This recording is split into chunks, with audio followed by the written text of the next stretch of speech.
Écoutez, je ne veux pas politiser le coronavirus. Mais quand vous avez des pays qui donnent 100 000 dollars à une Miss, donc Miss pays ou Miss compagnie ou Miss je ne sais pas quelle ville, 100 000 dollars. Pour rien comme ça. Pour sa beauté, pour célébrer ses yeux et ses petits rouges à lèvres et ses faux cheveux. Pendant qu'il y a des jeunes hommes, des travailleurs, des chercheurs, des courageux, innovateurs, qui n'ont même pas 100 francs pour payer le transport. On continue à progresser dans le...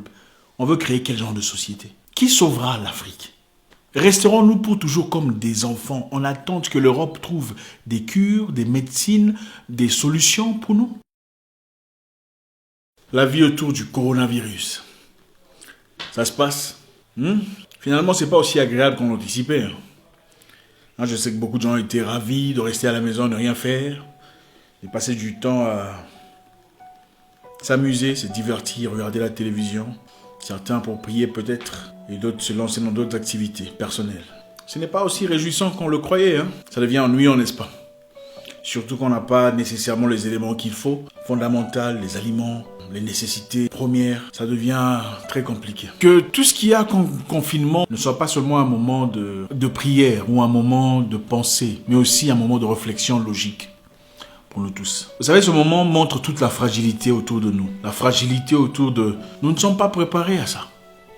L'Afrique, particulièrement, n'est pas préparée à ce qui se passe. Regardez un peu ce qui s'est passé en Chine pendant toutes ces semaines. Si ça se passait à Douala, ou à Libreville, Kinshasa, ou Abidjan, Dakar, ou ailleurs, Burundi, Kigali, Ouagadougou, ce serait comment? Est-ce qu'on aurait pu avoir la capacité, le courage, la maîtrise de la situation? On serait fini. On serait morts comme des mouches. Pourquoi? Parce que nous ne sommes pas préparés. Nous faisons face à une situation sérieuse, mes frères. Une situation qui pourrait décimer toute notre population. Nous sommes combien? 1 milliard, combien là? Fini. On n'a rien. Qu'est-ce qu'on a comme contre le coronavirus? En toute honnêteté, on n'a rien. Les Chinois étaient prêts parce qu'ils investissent dans l'intellectualisme, la science, le développement, l'innovation. Ils ont des gens qui sont là en train d'étudier toutes les manières de pouvoir contrer tout ce qu'ils pourraient avoir comme possibilité d'élimination de leur race ou peu importe comment vous voulez appeler ça. Les Italiens sont beaucoup plus avancés que nous en tout cas. Regardez comment ils ont des difficultés à gérer leur situation. Que ferions-nous, pauvre Afrique? Nous qui privilégions les choses puériles, le divertissement, la télévision. On a besoin de revoir en toute conscience nos priorités. Chers frères africains, on a besoin de revoir nos priorités dans la vie. C'est triste de voir tout un peuple assis en attente que quelqu'un quelque part aux États-Unis, quand une personne en se réjouissant m'a envoyé une vidéo où le président américain est en train de dire: on a finalement trouvé un vaccin qui est en mode test et très bientôt on pourra le distribuer au monde entier, on sauvera le monde.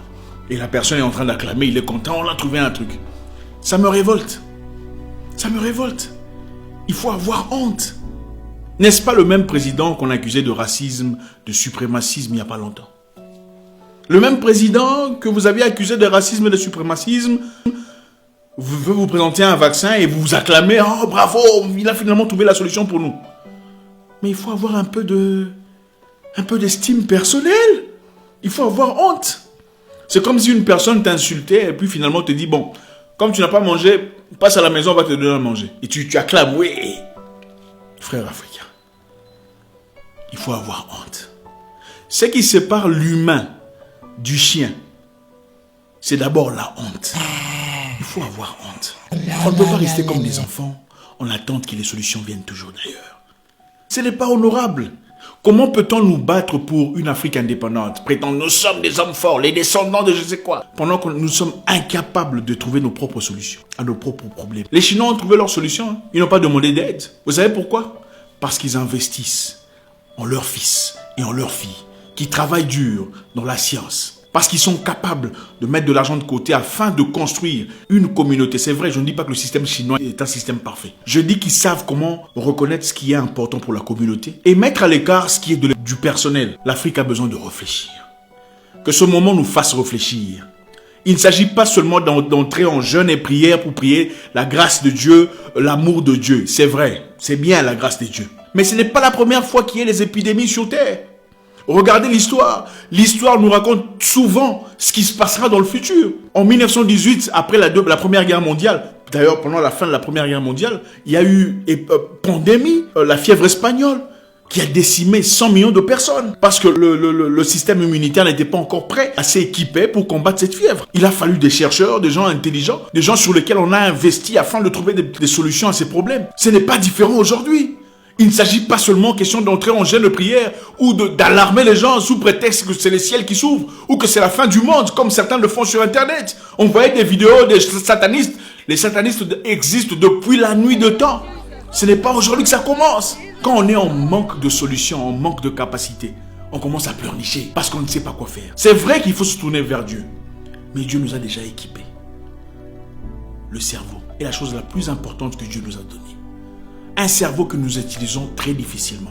C'est un cerveau que nous utilisons quand on veut faire du mal à nos prochains. C'est un cerveau qu'on utilise quand il faut comploter, quand il faut détruire. Un cerveau qu'on utilise quand il faut vilipender. Mais un cerveau toujours absent quand il faut contribuer. Quand il faut générer l'intelligence pour un bénéfice communautaire. On doit réfléchir, chers frères. Que ce moment soit un moment de réflexion.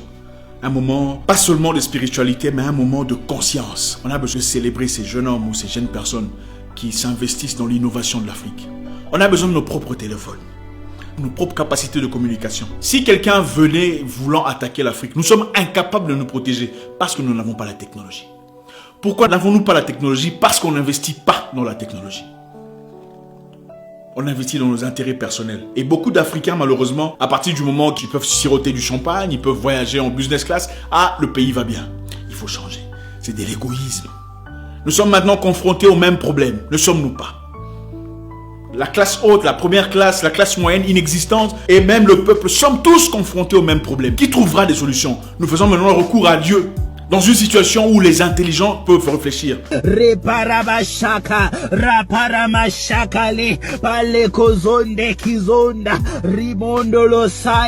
pensez que l'homme blanc ne prie pas?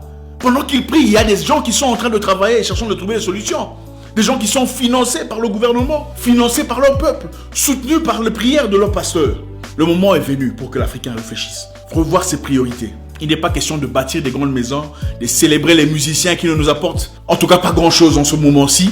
Investissons dans ce qui est important. Nos infrastructures ont besoin d'investissement. Le corps médical a besoin d'investissement. Nous avons besoin d'ambulance. Comment voulez-vous que les gens respectent le principe de confinement si leur seule façon de vivre, c'est d'aller marchander dans les rues, c'est d'aller parlementer, trouver un peu de riz ici, un peu de sel de l'autre côté? C'est compliqué. Ça doit changer.